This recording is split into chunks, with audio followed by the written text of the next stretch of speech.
kulanka casho sharafta uu soo qabanqaabiyay taliska qaybta lixdamaad ee ciidanka xoogga dalka Soomaaliya waxaa ka soo qayb galay wasiirada wasaaradaha gaashaandhigga iyo amniga gudaha xukuumadda Soomaaliya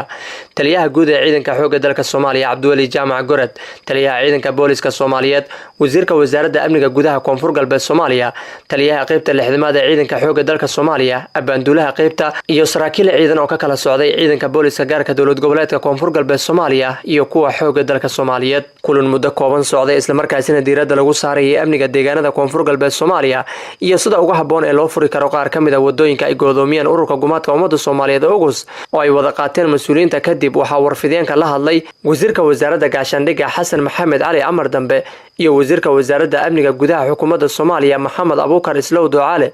waxaana si wada jir ugu mahadnaqeen taliska qaybta lixdamaad ee ciidanka xoogga dalka Soomaaliya oo casho sharaftan u sameeyay waxaana dowladda Koonfur Galbeed Soomaaliya ku amaaneen juhdiga faraha badan ay ku bixiyeen inay amni ka dhigaan deegaanada Koonfur Galbeed Soomaaliya dhamaantooda waxaan kaloo halkan ka cadeynaa in maamulka Koonfur Galbeed oo hogaaminaya madaxweyne Shariif Xasan inuu si fiican ugu soo dhaweeyay dadweynaha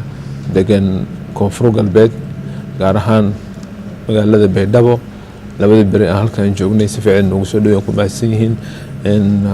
taliya iyo wasiir waxaan leeyahay way ku mahadsantahay afurkan noo sameeyeen taliya Ibrahim Yiro asaguna ku mahadsan yahay waxayna mudnaan aan seenayna aan bogaadina wasiirka amniga oo asagana si fiican ugu soo dhaweeyay amniga meeshana Baydhabo qayb loo wax ka qaato wasiirka waa mahadsan yahay asagana waa mahadsantahay haddana waxaan rabnaa ku soo dhaweeyay wasiirka gaashaandhigga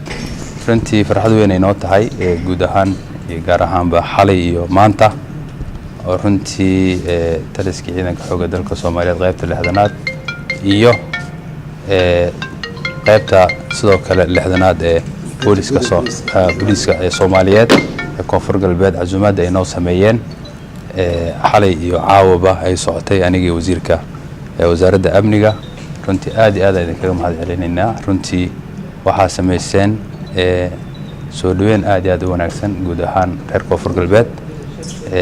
madaxweynaha dowlad goboleedka Koonfur Galbeed runtii asigana dhamaanteena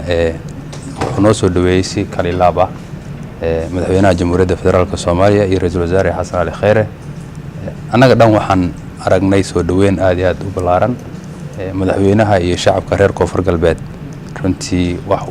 lagu faano waaye waxayna muujiyeen niyad wanaag badan ay muujiyeen Siraaj Sheesa warbaahinta qaranka Soomaaliya Baydhabo.